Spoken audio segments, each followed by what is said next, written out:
This conference will now be recorded. Okay, so good afternoon. My name is Katie Dilley. I'm the Executive Director here at Mitchell Behavioral Health. And this call is being offered to discuss the recent RFP that was released just about a week or so ago. I guess it was on the 12th of July. And for our mental health case management for our care coordination of children and adolescents. So this is an opportunity to meet and gather and address any questions or concerns. The RFP is due to Mitchell Behavioral Health to my attention by August 18th at 4 p.m. We're recording this call today because if there are participants that don't have the opportunity to join us this afternoon, we do post the link to this meeting and pre-bid conference on our website for reference for anyone who is interested. So this RFP is not one that has a dollar amount technically tied to it. It's just providing the endorsement for the agency that is selected to serve in the capacity of providing and being reimbursed for this level of service through Medicaid. So this would be a 5-year engagement for that responsibility. So at this time, I might hand it over to some of my team members to offer some other insight on that and then open it up if there are any questions.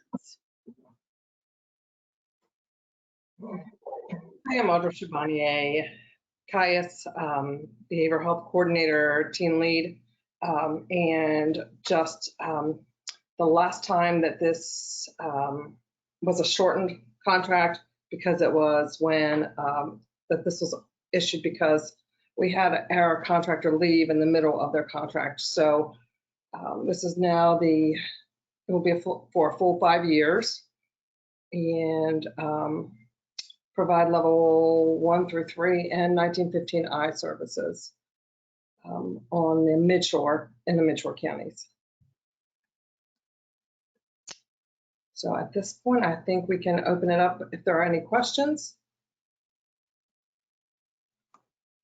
Right. Well, I suppose that would be to me. Yes. So currently, about how many children are being served through this, Let me look. through the existing provider?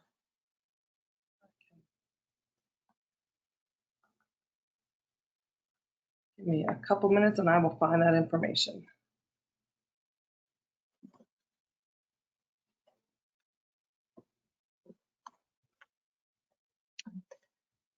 And I'm thinking the existing provider is Wraparound Maryland. Is that correct? Okay. Yes.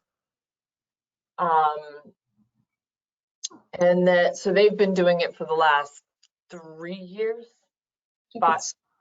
4, like just a little over 4. Okay. All right. And they do it in several jurisdictions. Yes.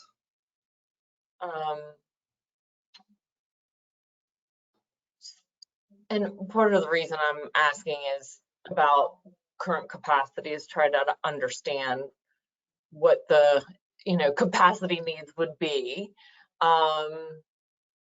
and also understanding that I guess one of my questions would be, like, for the existing authorized individuals, if there is a change in provider, obviously if it's awarded again to Wraparound Maryland, there would be no disruption or transition in service for the individuals currently enrolled. Oh, look at the little baby. Sorry, distracted. Yeah. But if there was a change in providers, with the active client, like the active service recipients, I'm assuming they'd be given choice to switch and stay with Wraparound, because I believe they also provide PRP services. They would have, well, if they're, yeah, this doesn't have anything to do with the PRP contract. So But they could they could switch services and stay with wraparound they could, or move to the, they could get PRP services through Wraparound Maryland, correct? Yes, so currently there are 200 cases on our youth and families on the Midshore. okay. That's great. That's Yeah. actually really exciting to hear Yeah. because there's so much need for children's services. Right, yeah. And So so the last time there was a transition in providers, anybody who chose to move on with a new provider, all of wraparounds authorizations were closed, and those that chose to move on were reopened under the new, or well, it was choices and then wraparound Gotcha. provider. And of those 200, do you have a breakdown in the levels of care? So the majority are level 2. There are no level 1s. Okay. There is, I think there's 5.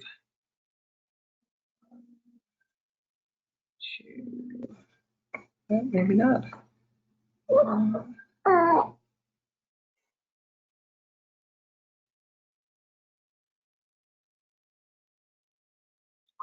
There are 2 level 3 and 1 1915I currently.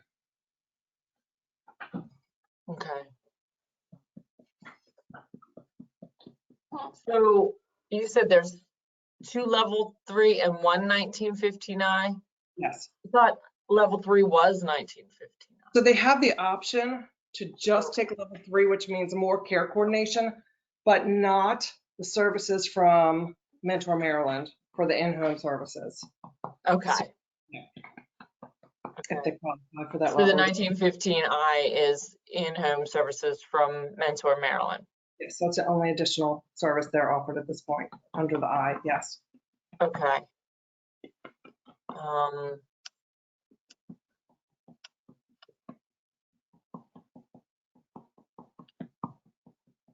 What do you feel like is the most important characteristic in a provider for these services?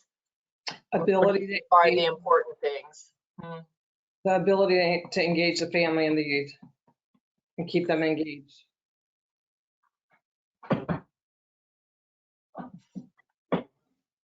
And, you know, with COVID restrictions coming and going, making sure that even if you're not seeing the family in person, that there's, you know, weekly contact and,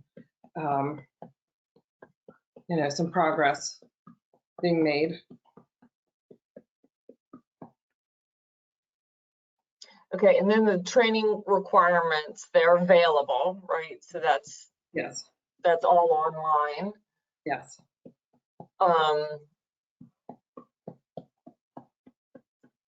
So that's pretty straightforward. Are there any additional training expectations, or is it just being trained in the wraparound model and the systems of care model? Right. Yeah. And I see your other recommendations around oral health and somatic health. Yes. I think, and when you're talking about wraparound, you're looking at all of the social determinants of health, correct?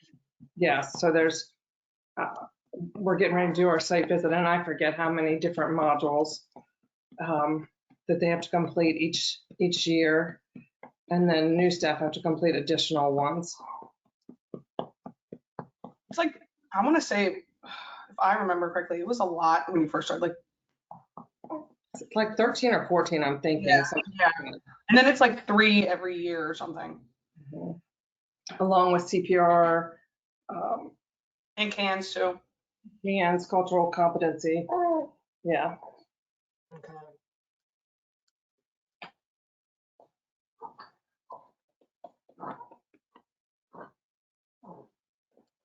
I'm looking. I've read the RFP, but I'm kind of scanning it right now again. So if it looks like I'm looking away, it's because I'm looking at another screen Sure.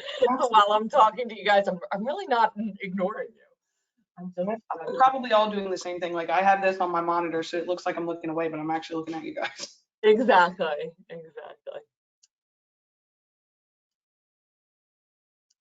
What what do you think, or what from your experience is the most common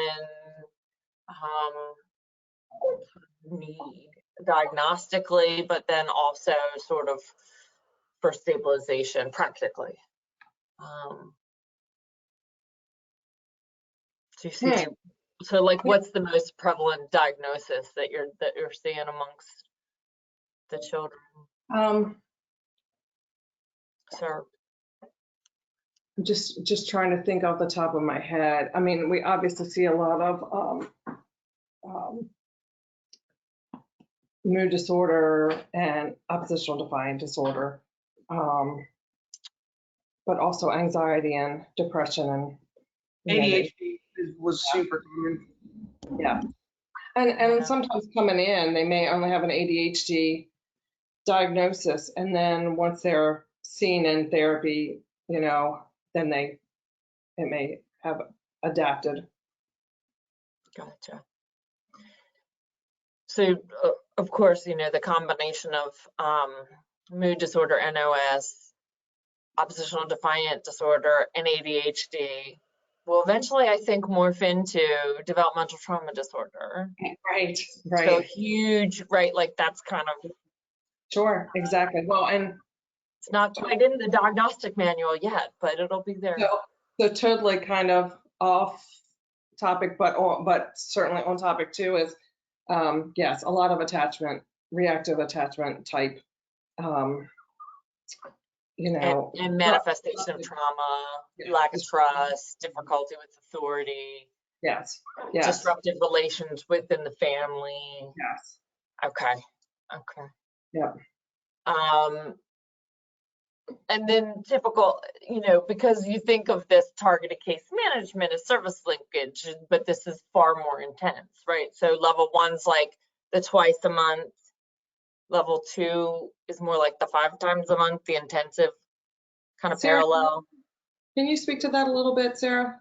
So the way it works is there's not a set amount of times you have to like physically see them, although I think that that's important. I mean, even if it's just like video chat, but you have to at least touch base with the family once a week. That's like bare minimum if they're level 2, which most kids are level 2. It's very rare for kids to be level 1. I've never had a level 1 kid, so I don't exactly know. I think it might be every other week you have to contact them, maybe.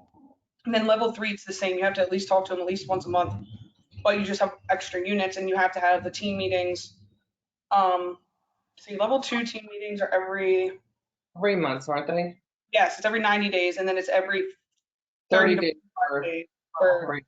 Yeah, and so that's really, that's the bare minimum, like that's the bare bones of the requirements for the different levels. But something I would say is important just from experience from working there is like not only doing the bare minimum, like there's plenty of people that just do that, but it's hard to keep people engaged when that's all you're doing is calling them once a week just to ask them how they are. Like collaborating and like really building a team and collaborating with all the people working with them, I think is really huge too. And that's what sets it apart from regular old case management.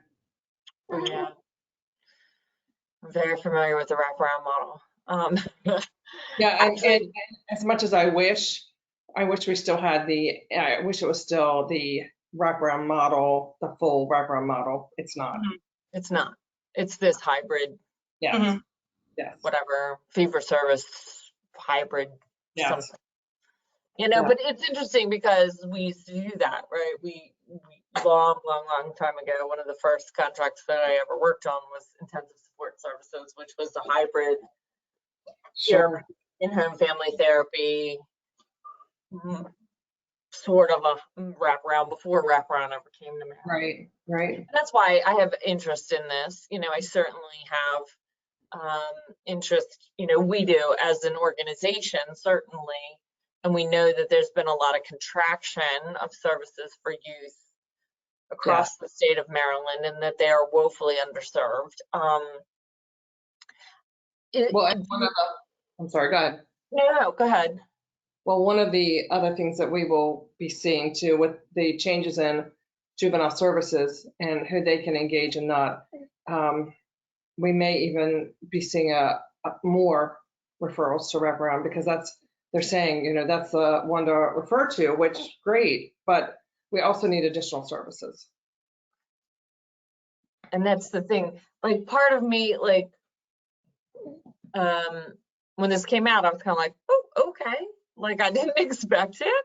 But, and it's an opportunity. Do you anticipate, an application from the, or renewal request from the existing service? I have no idea. Okay, because I don't want to leave a gap in the system. Right. But I'm not necessarily wanting to steal, right? Like create a unnecessary transition and discharge for a lot of families, because God knows they've been through it so much in this system. Right. So that's kind of where I'm like, okay, I'm gonna find out who's interested. Yeah. I don't want a gap, but I don't necessarily want to create discharge and transition, Yeah. right? Like one of the things we are doing is very much focused on enhancing our PRP for minors. It shrank, our census shrank very much through COVID. It was shrinking before then, and we want to, as an organization, grow our child and adolescent programming back up to where it was before, but certainly beyond. And it may take us many years. So even if we don't apply now, we might apply again in 5 years, but Right. better position, frankly, with my feet kind of deeper in the mud, if you will, than they are right now. But I also will, you know, I don't want to leave a gap in the system. Right. So, you know, so we're going to talk about this. Part of the reason I just would come to the pre-bid. I'm glad you had it so quickly, kind of after the RFP came out. So I could come today and ask questions and get a better understanding of just like what we would be signing up for. And then also understanding, getting some kind of concept of, you know, the interest in the services. Right. Because I do think we also need choice, right? Yeah. We need access and choice. Yeah. So, and I feel like we meet the criteria, or the eligibility criteria, and we'd have the capacity. Staffing, as you know, that would be hard. I'll be clear about that. You know, Right. I mean, I think we're all clear on that. I would be very clear about that in my proposal, that Right. you know, it would be contingent on staffing. Katie, I do have a quick question with something that Hallie mentioned. Sorry. Hold on. Let me see if I can. Hold on. Okay. We have not had 2 providers in our region before, and that's not something. That's not something that we can support, unfortunately, the way this is structured. Okay, that's what It's like targeted case management on the adult side. There's only one. They limit the number of providers to limit the utilization of the service, Right. Which I understand, right? Yep. And that's why I'm not necessarily wanting to go in and scoop it out from underneath anyone. But if they don't, or you know, then I don't want a gap. Right. Know? Right. Yep. And I would do everything I could to support filling a gap if there was one. So it's kind of nice. Was there some reason that the Children's Choice, was it that They went out of business. It was choices. It wasn't Children's Choice. It was choices. Choices. Yeah. And okay. Choice, it was our relationship with them ended early for their authority around providing the services because of their closure. So we had to do a very swift response to that. So it was a different climate in terms of the need was always there, but how many folks were engaged with them at the time was really limited because they were transitioning their clients to other services, anticipating the closure, and then when it was finally made formal. So we didn't have a whole lot of, like, it's grown significantly in the time, right, in the time that we've had the new vendor, which is Wraparound. But when we actually had it out for bid this last time, the last season of this, it was a really small caseload comparatively. And of course, Wraparound has grown in their breadth of what they're providing too, as a 1959 vendor and so forth. So that's been an evolution over the last few years, which has been positive. So, but yes, the need was acute because we were losing a provider. Right. Mm-hmm. And at that point, Choices was statewide provider, so it was a much more critical issue across the state. Mm-hmm.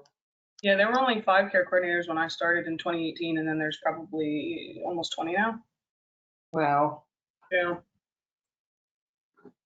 And I do apologize for having this little one with me, but his mommy was supposed to have surgery that they got there and then it was canceled. So, so he and I are spending the day together working. Gotcha. No need to apologize, right? It's the new normal. Exactly. Children and dogs and cats and Right. Today I don't have a cat walking across the keyboard. lawnmowers outside and all that. Right. Okay, I don't know that I have any other questions at this point. It's helpful. I have to say that 200-person caseload, that was not what I expected. So clearly there's been a lot of growth, Yes. which is good, which is really phenomenal. And it speaks so much to the strength of Wraparound. Yes, and I would also say with the new mobile response and stabilization that there's a good possibility that it would also continue to grow, because the first area they're working in is Kent and Queen Anne County, and those are 2 of the lowest counties represented. So I wouldn't doubt that those numbers could rise some too. Okay. So this is really helpful, and I will take this additional information back, and we'll have some internal discussions, and we'll let you know. You'll either, we'll let you know one way or the other. If we end up not, we'll say, don't look for a bid from us, or here's our application. Awesome. Thank you, Holly. I appreciate that. No problem. And thank you all. Appreciate all of you and all of your support and Absolutely. really wrangling, especially the services for the kids, because that's been hard in the state of Maryland, not just our region, but in the state of Maryland. It's been sad to kind of watch over the last. It's though we must say that we've been blessed to have a few extra things come down this way that have been helpful. But again, as you know, when Healthy Transitions leaves, I'm already concerned about what happens, Right. And that's part of that reach out for that, is figure out sustainability and starting looking now in how do we keep this going and what do we need to keep it going. Because I don't want it to go, because it's a good program. It's a really good program. Very needed. Yes. So. Yeah. All right. Well, thank you very much. Holly, Thank good. you. Thank you. Everybody have a wonderful day. You too. Do we want to